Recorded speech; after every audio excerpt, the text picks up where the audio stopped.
कि हजरत सिद्दीक़ अकबर ने फरमाया था वो कौम कभी इज्जत नहीं पा सकती जो जिहाद को छोड़ देगी। जो जिहाद को छोड़ देगी वो कौम कभी इज्जत नहीं पा सकती।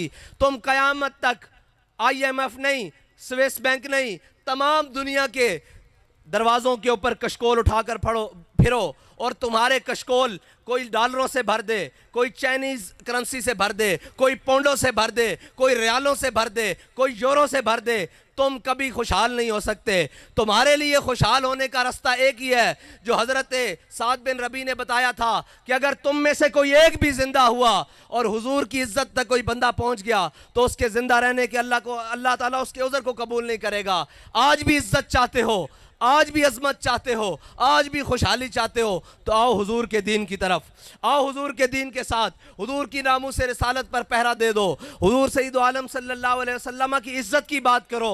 और वरफ़ाना लका ज़िक्रक का मालिक ने जिम्मा लिया है और जो इस आयत के साथ लग जाए अल्लाह ताला उसको भी बुलंद कर देता है।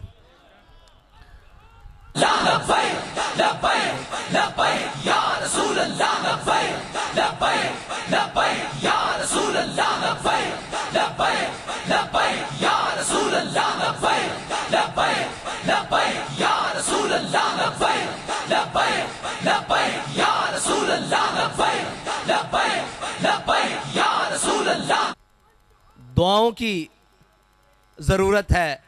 मैंने कहा हमारे बड़े हमें बता कर गए हैं कि दुआएं कैसे मांगते हैं। कल वज़ीर आज़म साहब खिताब करते हुए कह रहे थे कि हम यूँ करेंगे यूँ करेंगे। भाई तुम कुछ भी कर लो, जब तक इस मुल्क के अंदर तुमने अल्लाह और उसके रसूल से जंग करके रखी हुई है तुम कभी भी इस मुल्क की किसी भी चीज़ को ठीक नहीं कर सकते। ये मुल्क उस वक्त तक खुशहाल नहीं हो सकता जब तक इस मुल्क के अंदर से सूद को ख़त्म नहीं किया जाता, और उस वक्त तक ये मुल्क दुनिया की आंखों में आंखें डालकर बात नहीं कर सकता जब तक इस मुल्क के ज़िम्मेदारान और इस मुल्क की कौम और इस मुल्क के जनाब तमाम इदारे वो खड़े होकर यकजा होकर अपने आका और मौला की नामूस के लिए बात नहीं करते, अमली इकदाम नहीं करते। ये मुल्क हमारे बड़ों ने नाच गाने के लिए नहीं बनाया था, हमारे बड़ों ने उछलने टापने के लिए नहीं बनाया था। ये मुल्क हमारे बड़ों ने जब बनाया तो इस मुल्क को बनाते हुए उन्होंने नारा लगाया था कि पाकिस्तान का मतलब क्या, ला इलाहा इल्लल्लाह, दस्तूर रियासत क्या होगा। हमारे बड़ों ने ये नारा लगाया था इस मुल्क को बनाने के लिए और इस मकसद के लिए पाकिस्तान बनाया था। लेकिन आज तुमने 70 साल से इस मुल्क को ज़ख्म दिए और इस मुल्क जिसको हम मस्जिद से तशबीह देते हैं, इस मस्जिद में रहते हुए तुमने अल्लाह और उसके रसूल के ख़िलाफ़ ऐलान जंग कर रखी। जब भी दीन की बात आई तुमने दीन की मुखालफत की, जब भी इस्लाम की बात आई तुमने इस्लाम की मुखालफत की, जब भी ये बात आई कि यहूद व नसारा से यारी ना लगाओ तुमने अल्लाह और उसके रसूल के फरमान की नाफरमानी की। जब भी बात आई कि दीन और हक के साथ खड़े हो जाओ तुम अमेरिका और नेटो के साथ खड़े रहे। आज क्यों चीखते हो, आज क्यों चिल्लाते हो कि हमारी मईशत बढ़ गई? अभी तो तुम सब ने इसके साथ बढ़ना है। इस मुल्क को बचाएंगे तो हुजूर के गुलाम बचाएंगे, इस मुल्क को बचाएंगे तो लब्बैक या रसूलुल्लाह के नारा लगाने वाले बचाएंगे, और इस मुल्क को वो बचाएंगे जिन्होंने हमारे आका और मौला सल्लल्लाहु अलैहि वसल्लम की इज्जत के लिए अपना माल भी पेश किया, अपनी जान भी पेश की और जब जरूरत पड़ी अपना खून भी पेश किया। तुमने कौम को 70 साल रंगीन नारों के अंदर लगाकर, रंगीन खेलों के अंदर लगाकर, रंगीन बातों के अंदर लगाकर इस कौम का बेड़ा गर्क कर दिया।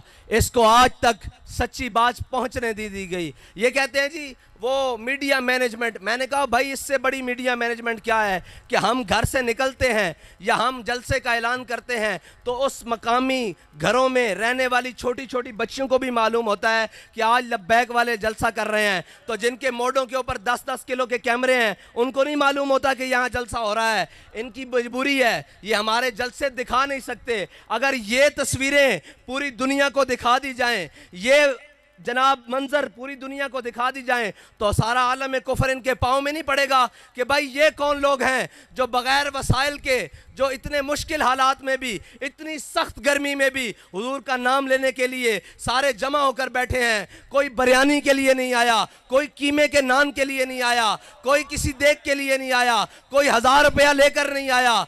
बल्कि सारे गुलाम खुद अपने पैसे खर्च कर, अपने पाँव पे चलकर, अपनी गाड़ियों में सफ़र कर कर इस जलसे में आए हैं। तो ये बताएंगे कि ये वो लोग हैं जिनके बारे में इकबाल ने कहा था कि अगर जहां में मेरा जौहर आश्कारा हुआ।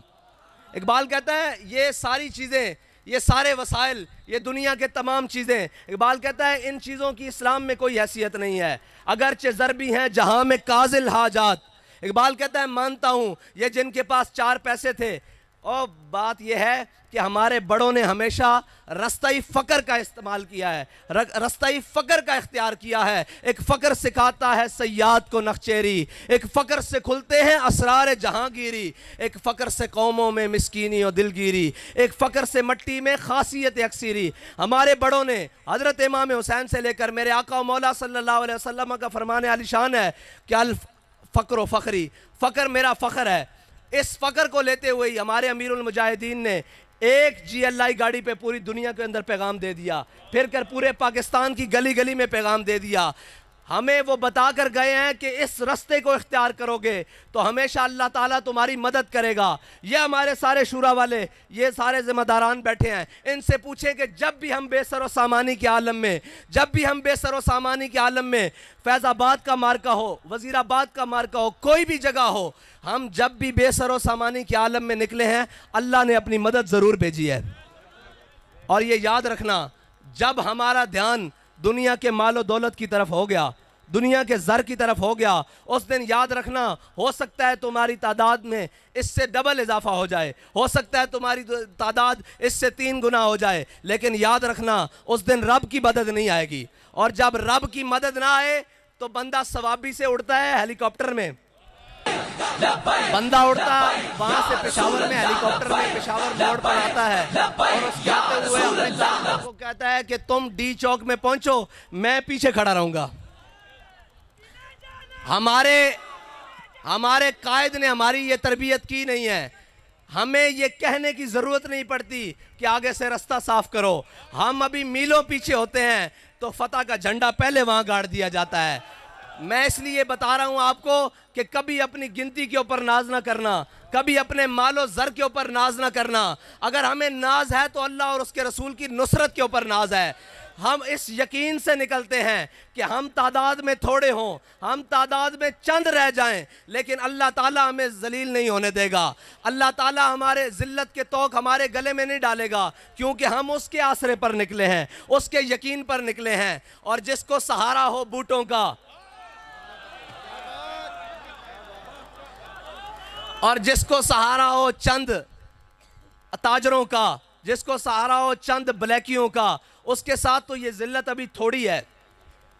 वो कहता था मैंने किसी के ऊपर शैल नहीं बरसाए। मैंने कहा अभी तुझे बताया ही नहीं गया शैल बरसाने वाले। ये जो तेरे दाएं बाएं खड़े थे ना, बाखुदा एक वो शैल जो हमारे ऊपर तुमने फ्रांस से मंगवा कर, इसराइल से मंगवा कर चलाए थे, एक तुम्हारे कंटेनर के ऊपर चलता, तुझ समेत कोई नजर आ जाता तो हम जुर्मदार होते। और हमारे वो क्या कहते हैं, चे निस्बत खाकरा बालम पाक, हमारे कारकुनों की उसके कारकुनों से निस्बत, ये तो कोई ताल्लुक ही नहीं बनता ना, ये तो कोई चीज़ ही नहीं बनता। हम उसके कारकुन लैंड क्रूजर्स में बैठ के आएँ, AC वाली गाड़ियों में बैठ कर आएँ और वो पेशावर मोड़ तक ना पहुंच सके, और हमारे कारकुनों के पाँव में जूतियां भी ना हो, सरों पर कपड़ा भी ना हो, और जनाब तन पर फटे हुए कपड़े हों, और खाने के लिए चावल जो शापर में हो, फिर भी वो हर गोली के सामने खड़े होकर कहते हैं, हर जालिम के सामने खड़े होकर कहते हैं कि सितमगर इधर आ, हुनर आजमाए, तू तीर आजमा, हम जिगर आजमाए।